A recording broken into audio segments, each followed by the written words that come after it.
Hello students, good morning. तो आज की इस वीडियो में अपन करने जा रहे हैं कक्षा 10वीं की पुस्तक क्षितिज का पाठ नंबर 6, जो जिसमें कविता है यह है दंतुरित मुस्कान। और इसके जो कवि हैं नागार्जुन जी हैं। तो नागार्जुन जी क्या थे, एक घुमक्कड़ी इंसान थे। तो वो हर कहीं यानी कि घूमते रहते थे और प्रकृति के पूरे बढ़िया कवि थे ये। तो इन्होंने घुमक्कड़ी का शास्त्र भी लिखा है। तो नागार्जुन जी एक हिंदी साहित्य में एक चमकते सितारे की तरह है। तो इनकी कविता आज अपन करने जा रहे हैं, यह है दंतुरित मुस्कान।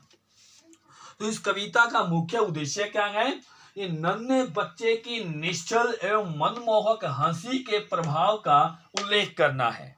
यानी कि छोटे बच्चा, आपने देखा होगा छोटे बच्चे को, जैसे छोटे बच्चे के मुंह में आपने दो दांत सबसे पहले स्टार्टिंग में जब उग रहे होते हैं वो आपने देखे होंगे। तो वो देख करके कवि के मन में कैसे भाव उमड़ते हैं, वो भाव उन्होंने अपनी इस कविता में किए हैं। तो स्टूडेंट्स, तो ये देखिए अपन करने जा रहे हैं कविता, यह है दंतुरित मुस्कान। तो सबसे पहले पैरा देखिए कि कैसा भाव उनके अंदर उमड़ रहा है। यह तुम्हारी यह दंतुरित मुस्कान मृतक में भी डाल देगी जान। कवि ने जब अपने बच्चे को देखा, यानी कि जब उस छोटा सा बच्चा है और उसके दो दूधिया दांत निकले हुए हैं और वो देख करके तो उसके मन में भाव उमड़ रहा है। कवि कहता है कि ये मेरे बच्चे, जो तुम्हारी यह दंतुरित मुस्कान है ये बहुत ही छविमान लग रही है, बहुत सुंदर लग रही है और मृतक में भी डाल देगी जान। ये तुम्हारी जो मुस्कान है ये मरे हुए व्यक्ति में भी जान डाल देगी। धूली दूसर तुम्हारे ये गात, छोड़कर तालाब मेरी झोपड़ी में खिल रहे जलजात। कवि कहता है कि हे मेरे बच्चे, कि मैं तुम्हारा जब ये शरीर धूल दूसर से, यानी कि धूली दूसर का मतलब होता है मिट्टी से लथपथ तुम्हारा ये शरीर जब मैं देखता हूँ, गात का मतलब होता है शरीर, तुम्हारा शरीर जब मैं ये देखता हूं तो मेरे को ऐसा लगता है कि छोड़कर तालाब मेरी झोपड़ी में, यानी कि मेरी झोपड़ी में, मेरे घर में जो वो जलजात है, जलजात का मतलब होता है कमल का फूल, वो कमल का जो फूल है वो तालाब छोड़ करके मेरे घर में खिल गया है। तो परस पाकर तुम्हारा ही प्राण, पिघल कर जल बन गया होगा कठिन पाषाण। तो कवि कहता है कि तुम्हारा, यानी कि तुम्हारी जो छोटी सी मुस्कान है, जो तुम्हारा भोला सा मन है, इस छोटी दंतुरित मुस्कान को देख करके ऐसा लगता है कि परस पाकर तुम्हारा ही प्राण, यानी कि तुम्हारे को जो कोई छू लेगा, तुम्हारी इस मुस्कान को छू लेगा, तुम्हारे से प्रेम करेगा, तो पिघल कर जल बन गया होगा कठिन पाषाण। कहता है कि जो पत्थर भी होता है, पाषाण का मतलब होता है पत्थर, जो कठिन पत्थर है वो भी क्या है, जल के, निर्मल जल के रूप में धारा बन के बहने लगेगा। कवि का कहने का मतलब ये है कि छोटे बच्चे की जब मुस्कान हम देख लेते हैं तो चाहे कितना भी कठिन हृदय वाला, पत्थर हृदय वाला मनुष्य होगा, उसके मन में भी प्यार जाग जाएगा। छू गया तुमसे कि झरने लग पड़े, शेफालिका के फूल, बांस था के बबुल। कवि कहता है चाहे बांस का पेड़ हो, चाहे बबुल का पेड़ हो, तो यदि वो बच्चे की मुस्कान देख लेते हैं तो उससे क्या है कि शेफालिका के फूल झरने लग जाते हैं। तो कवि का कहने का मतलब यहाँ पे यही है कि जो बच्चे की दंतुरित मुस्कान जो होती है वो बहुत ही सुंदर होती है। चाहे कितना भी बुरे से बुरा व्यक्ति हो वो अच्छा बन जाता है। दूसरे पहरे में देखिए, तुम मुझे पाए नहीं पहचान, देखते ही रहोगे अनिमेष। अब यहाँ पर दूसरे पैरे से 2 लाइनें पढ़ने से पता लगा कि कवि क्या है, कवि बहुत लंबे समय से अपने घर में आया है।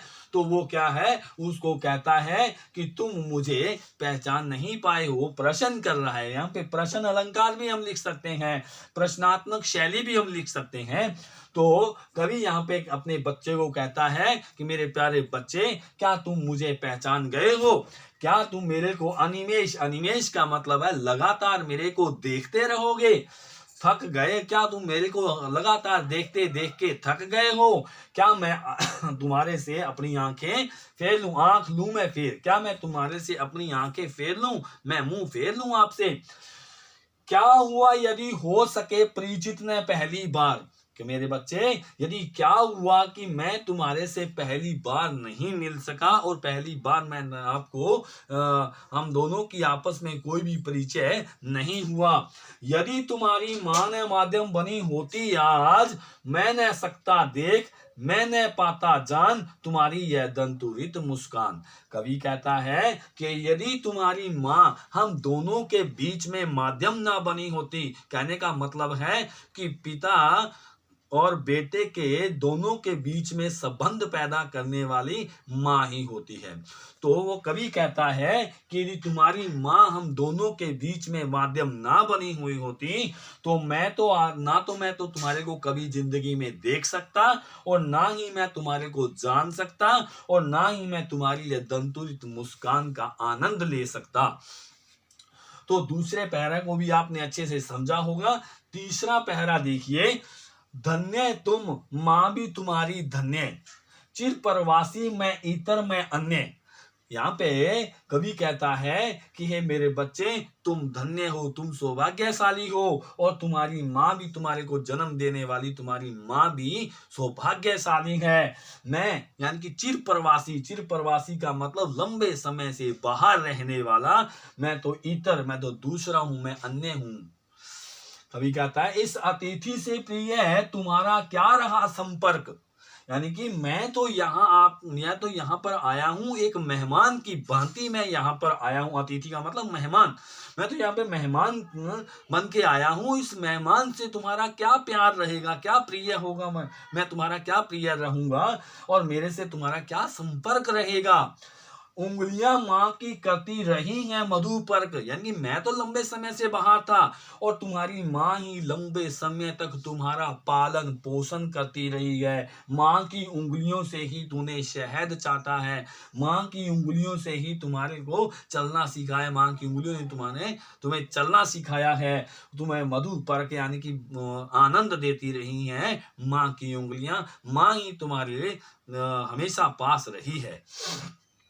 देखते तुम इधर कनखी मार, और होती जबकि आंखें चार।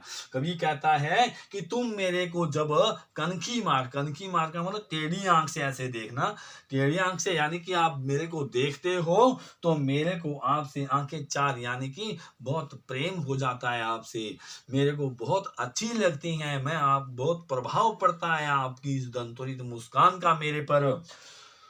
तब तुम्हारी दंतुरित मुस्कान मुझे लगती बड़ी ही छविमान। जब कनखी मार के आप मेरी तरफ देखते हो तो तब तुम्हारी यह जो दंतुरित मुस्कान है मुझे बड़ी छविमान लगती है। तो इस कविता को पढ़ने से आपको ये पता लगा होगा कि कवि का और अपने नन्हे बच्चे का आपस में कितना प्यार रहा होगा। जब आप भी किसी बच्चे को पहली बार देखते हैं तो आपके मन में कैसे भाव उमड़ते हैं, वो इस कविता के साथ संपर्क में रहिएगा।